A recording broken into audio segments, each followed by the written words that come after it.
नमस्कार। आज हम एक ऐसी टेक भाषा की गहराई में जा रहे हैं जो आजकल हर तरफ है। मेरा मतलब है पाइथन।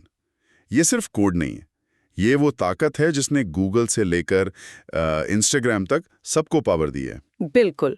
और इसकी शुरुआत याद है 1991 में ग्वेरो वैन रॉसम ने की थी। और जो सबसे खास बात है ना इसकी, इसका सिंटैक्स। हाँ, मतलब कितना सरल, पढ़ने में आसान, ऐसा लगता है जैसे कोई कोड नहीं अंग्रेजी पढ़ रहे हो। सही कहा।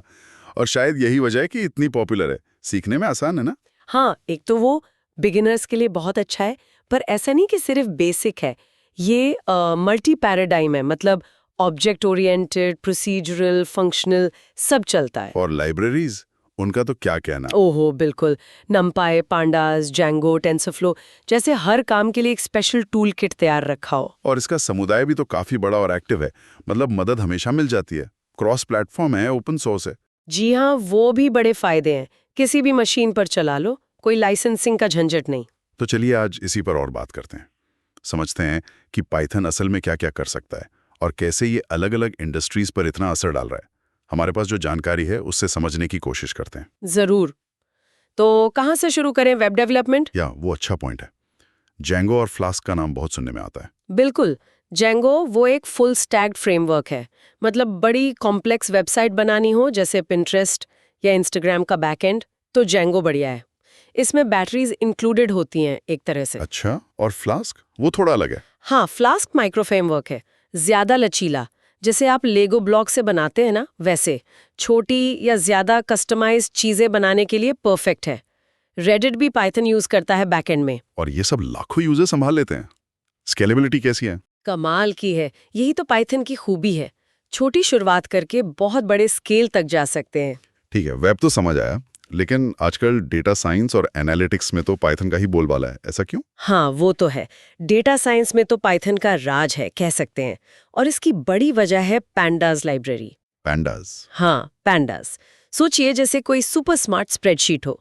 बहुत सारा डेटा लेना, उसे साफ करना, मैनिपुलेट करना, एनालाइज करना, ये सब पैंडास बहुत आसान बना देता है। फिर नमपाई है न्यूमेरिकल काम के लिए, और मैटप्लॉटलिब, सीबॉर्न है विजुअलाइजेशन के लिए, मतलब डेटा को कहानी की तरह दिखाना। तो कंपनियों के लिए बहुत काम का है डेटा से इंसाइट्स निकालने में। अरे बिल्कुल। आप नेटफ्लिक्स का उदाहरण लें, उनके पास कितना डेटा होता है यूजर्स का। वो पाइथन की इन्हीं लाइब्रेरीज, खासकर पैंडास और स्किकिड लर्न को यूज करते हैं। अच्छा, किस लिए? उसी डेटा को तेजी से प्रोसेस करने के लिए। और फिर उसी के आधार पर वो पर्सनलाइज्ड रिकमेंडेशंस देते हैं रियल टाइम में, कि आपको अगली कौन सी मूवी या शो देखना चाहिए। हाँ, वो तो कमाल का फीचर है उनका। और इसी वजह से लोग जुड़े रहते हैं। ये पाइथन की एनालिटिक्स पावर का एक बढ़िया उदाहरण है। वाह।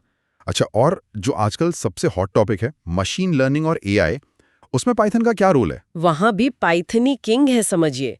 टेंसरफ्लो, पाइटॉर्च जैसी लाइब्रेरीज ने एआई मॉडल बनाना बहुत बहुत आसान कर दिया है। Scikit learn? तो जैसे मशीन लर्निंग के लिए स्विस आर्मी नाइफ है। मतलब क्या क्या हो सकता है इनसे? फेस रिकग्निशन सिस्टम जो आप फोन में यूज करते हैं, ई कॉमर्स साइट्स पर प्रोडक्ट रिकमेंडेशंस, या फिर एनएलपी यानी नेचुरल लैंग्वेज प्रोसेसिंग, जिससे कंप्यूटर इंसानी भाषा समझने लगते हैं। ये सब बहुत हद तक पाइथन पर निर्भर है। ये तो बड़े काम हो गए। क्या ये छोटे मोटे रोजमर्रा के कामों में भी मदद करता है? हाँ हाँ बिल्कुल। ऑटोमेशन और स्क्रिप्टिंग के लिए तो ये शानदार है। कोई रोज का बोरिंग काम है, जैसे बहुत सारी फाइलों का नाम बदलना या किसी वेबसाइट से डेटा निकालना, जिसे वेब स्क्रैपिंग कहते हैं, वो सब पाइथन से हो जाता है। चुटकियों में स्क्रिप्ट लिखो और काम खत्म। इसके अलावा साइंटिफिक कंप्यूटिंग में साइपाई है, गेम बनाने के लिए पाईगेम है, सर्वर मैनेजमेंट के लिए एंसिबल जैसे टूल्स पाइथन यूज करते हैं। नासा तक इसे यूज करता है अपनी कैलकुलेशंस और मिशन प्लानिंग में। कमाल है। मतलब हर जगह पाइथन। फायदे तो साफ दिख रहे हैं, सिंपल कोड से जल्दी काम, लाइब्रेरीज का जबरदस्त सपोर्ट, कम्युनिटी। बिल्कुल। और ये दूसरी लैंग्वेजेस के साथ भी इंटीग्रेट हो जाता है, पोर्टेबल है। ये सब इसके बड़े फायदे हैं। लेकिन कुछ कमियां भी होंगी, कोई डाउनसाइड? हाँ, देखिए हर चीज परफेक्ट नहीं होती। पाइथन एक इंटरप्रेटेड लैंग्वेज है, तो ये C++ या जावा जैसी कंपाइल्ड लैंग्वेजेस से थोड़ी धीमी हो सकती है। कहाँ पर? मतलब किस तरह के कामों में? खासकर ऐसे कामों में जहां बहुत हैवी कंप्यूटेशन चाहिए, बहुत ज्यादा प्रोसेसिंग, वहां फर्क दिख सकता है। और मोबाइल ऐप डेवलपमेंट में ये उतनी कॉमन नहीं है। नेटिव ऐप्स के लिए कभी कभी मेमोरी थोड़ी ज्यादा यूज कर लेती है। समझा। पर इन कमियों के बावजूद इसका भविष्य तो अच्छा ही लग रहा है। ओ निश्चित रूप से पाइथन लगातार इवॉल्व हो रहा है। जैसे पाइथन 3.11 आया तो इसमें स्पीड इंप्रूवमेंट्स काफी अच्छे थे, और एआई, मशीन लर्निंग, आईओटी, यहाँ तक कि क्वांटम कंप्यूटिंग जैसे जो नए फील्ड्स आ रहे हैं, उनमें पाइथन का रोल और बढ़ेगा। बिल्कुल लगता तो यही है कि इन एरियाज में इसकी पकड़ और मजबूत होगी। पाइथन सॉफ्टवेयर फाउंडेशन और जो ग्लोबल कम्युनिटी है वो इसे लगातार बेहतर बनाने में लगी हुई है। तो कुल मिला के पाइथन की कहानी है सादगी में छिपी हुई एक जबरदस्त शक्ति की। ये नए लोगों के लिए दरवाजे खोलता है और साथ ही दुनिया की बड़ी बड़ी कंपनियों को कॉम्प्लेक्स सिस्टम बनाने की ताकत देता है। सही कहा। और सोचने वाली बात यह है कि आने वाले वक्त में ये भाषा और कौन-कौन सी नई संभावनाओं के दरवाजे खोलेगी।